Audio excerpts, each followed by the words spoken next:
Hello everyone, ఈ వీడియోలో మనం ఎమిలీ డికిన్సన్ రచించిన how happy is the little stone అనే పోయం యొక్క సమ్మరీని చూద్దాం. The poem how happy is the little stone was written by Emily Dickinson. ఈ సెంటెన్స్ మొత్తానికి అర్థం ఏమిటంటే, how happy is the little stone అనే పోయం ఎమిలీ డికిన్సన్ చేత రాయబడింది. In her poems she presents the basic human concerns. ఇక్కడ human concerns అంటే మనుషుల ఆలోచనలు, భయాలు లేదా నిత్య జీవిత సమస్యలు అని అర్థం. ఈ సెంటెన్స్ మొత్తానికి అర్థం ఏమిటంటే, ఆమె తన పోయమ్స్లో మానవుని ప్రాథమిక ఆందోళనలను లేదా సమస్యలను వ్యక్తపరుస్తుంది.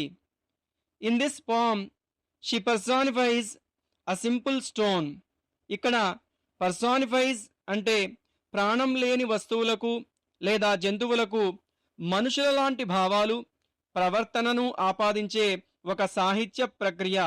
ఈ సెంటెన్స్ మొత్తానికి అర్థం ఏమిటంటే, ఈ పోయంలో ఆమె ఒక సాధారణ స్టోన్కి మనుషుల లాంటి గుణాలను ఆపాదిస్తుంది.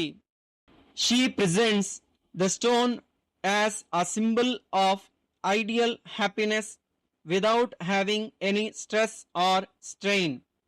ఇక్కడ సింబల్ అంటే ప్రతీక లేదా గుర్తు అని అర్థం. ఐడియల్ అంటే పరిపూర్ణమైన లేదా ఉత్తమమైన స్థితి. హ్యాపీనెస్ అంటే ఆనందం లేదా మనశ్శాంతి కలిగిన స్థితి అని అర్థం. స్ట్రెస్ అంటే ఒత్తిడి లేదా మానసిక భారం. స్ట్రెయిన్ అంటే శ్రమ లేదా అలసట అని అర్థం.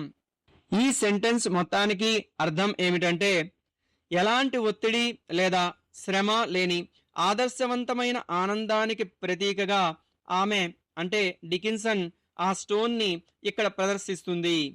As many of the other poems, the first line of the poem has later become it's title.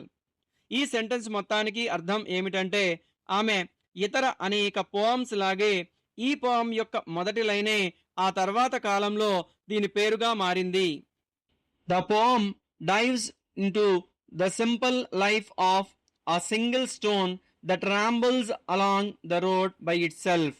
ఇక్కడ డైవ్స్ ఇంటూ అంటే ఒక అంశాన్ని లోతుగా విశ్లేషించడం అని అర్థం.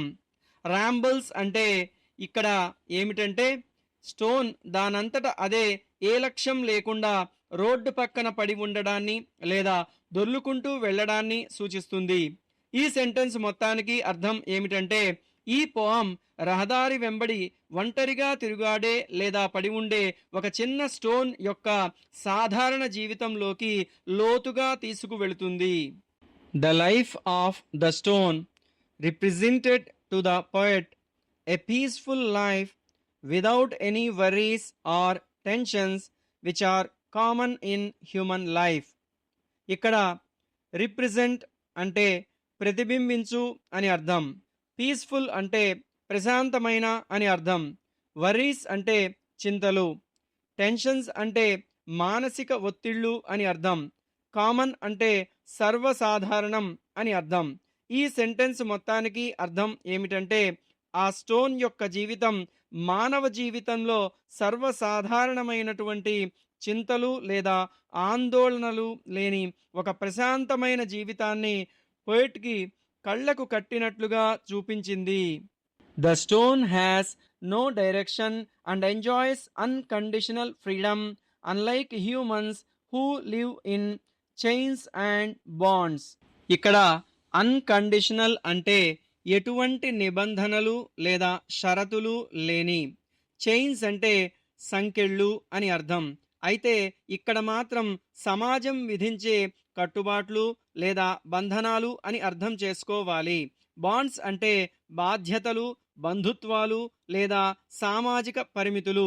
ఈ సెంటెన్స్ మొత్తానికి అర్థం ఏమిటంటే, బంధాలు, సంకెళ్లతో జీవించే మనుషులలా కాకుండా స్టోన్కి ఏ గమ్యమూ లేదు. అది ఎలాంటి షరతులు లేని సంపూర్ణ స్వేచ్ఛను అనుభవిస్తుంది. Human beings sacrifice their whole life to ascend the ladder of career. ఇక్కడ సాక్రిఫైస్ అంటే త్యాగం చేయడం అని అర్థం. అసెండ్ అంటే అధిరోహించడం లేదా పైకి ఎదగడం. లాడర్ అంటే నిచ్చెన అని అర్థం. కెరియర్ అంటే వృత్తిపరమైన అని అర్థం. ఇప్పుడు ఈ సెంటెన్స్కి అర్థం ఏంటో చూద్దాం. మనుషులు తమ ఉద్యోగంలో లేదా వృత్తిలో ఉన్నత స్థానాలను చేరుకోవడానికి తమ జీవితాన్నంతటినీ త్యాగం చేస్తారు. They live alarmingly due to unexpected emergencies. ఇక్కడ అలార్మింగ్లీ అంటే ఆందోళనకరంగా అని అర్థం. అన్ఎక్స్పెక్ట్ అంటే ఊహించని. ఎమర్జెన్సీస్ అంటే అత్యవసర పరిస్థితులు అని అర్థం. ఈ సెంటెన్స్కి అర్థం ఏంటంటే ఊహించని అత్యవసర పరిస్థితుల వల్ల వాళ్ళు అంటే మనుషులు ఎప్పుడూ ఆందోళనతో బ్రతుకుతుంటారు. But the stone cares neither career, thirst nor emergency.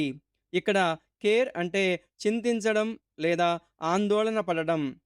Thirst అంటే యాక్చువల్గా దాహం. అయితే ఇక్కడ మాత్రం ఏదైనా సాధించాలనే తీవ్రమైన కోరిక లేదా తపన అని అర్థం చేసుకోవాలి. ఈ సెంటెన్స్కి అర్థం ఏంటో ఇప్పుడు చూద్దాం. కానీ స్టోన్కి కెరీర్పై దాహం కానీ అత్యవసర పరిస్థితుల గురించి చింత కానీ ఉండవు. The stone never tries to disobey the laws of the universe. ఇక్కడ డిజొబే అంటే ఉల్లంఘించడం లేదా ధిక్కరించడం. ఇంకా సింపుల్గా చెప్పాలంటే మాట వినకపోవడం అని అర్థం. లాస్ ఆఫ్ ద యూనివర్స్ అంటే విశ్వ నియమాలు లేదా సృష్టి నియమాలు. ట్రై అంటే ప్రయత్నించు అని అర్థం. ఈ సెంటెన్స్ మొత్తానికి అర్థం ఏంటంటే స్టోను ప్రకృతి నియమాలను ఉల్లంఘించడానికి ఎప్పుడూ ప్రయత్నించదు. Like the sun, the stone accepts its role and grows alone. ఇక్కడ యాక్సెప్ట్ అంటే అంగీకరించు లేదా స్వీకరించు. రోల్ అంటే యాక్చువల్గా పాత్ర అని అర్థం.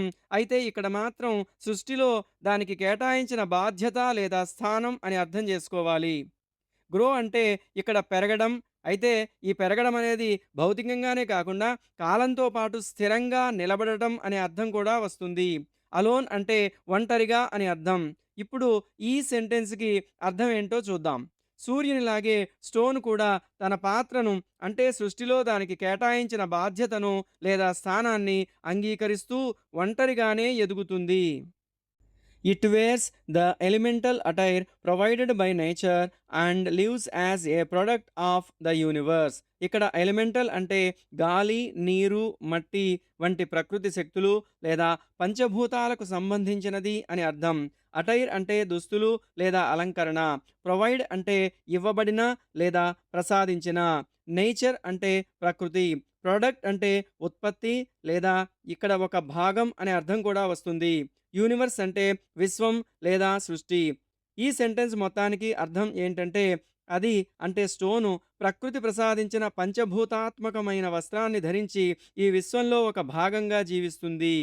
The poem concludes by presenting the stone as a creature that absolutely follows the decree of the universe without being shackled by the adulteries of the mundane world. ఇక్కడ కంక్లూడ్ అంటే ముగింపు అని అర్థం. డిక్రీ అంటే శాసనం, నియమం లేదా ఆజ్ఞ. షాకిల్ అంటే సంకెళ్ళు వేయబడటం అని అర్థం. అడల్టరీస్ అంటే యాక్చువల్గా కల్తీ లేదా కల్మషాలు అని అర్థం. అయితే ఇక్కడ మాత్రం భౌతిక ప్రపంచంలోని లోపాలు, స్వార్థం లేదా మలినాలు అని అర్థం చేసుకోవాలి. మండేన్ అంటే లౌకికమైన లేదా భౌతికమైన. ఈ సెంటెన్స్కి అర్థం ఏంటంటే ఈ లౌకిక ప్రపంచపు కల్మషాలకు బందీ కాకుండా సృష్టి నియమాలను పూర్తిగా శిరసావహించే ఒక ప్రాణిలా స్టోన్ని అభివర్ణిస్తూ ఈ పోయం ముగుస్తుంది. Thus in a 10-line stanza the poet contrasted the anxious, fearful and artificial life with a peaceful, fearless and natural life. ఇక్కడ దస్ అంటే ఈ విధంగా అని అర్థం. స్టాంజా అంటే పద్యంలోని ఒక భాగం లేదా చరణం.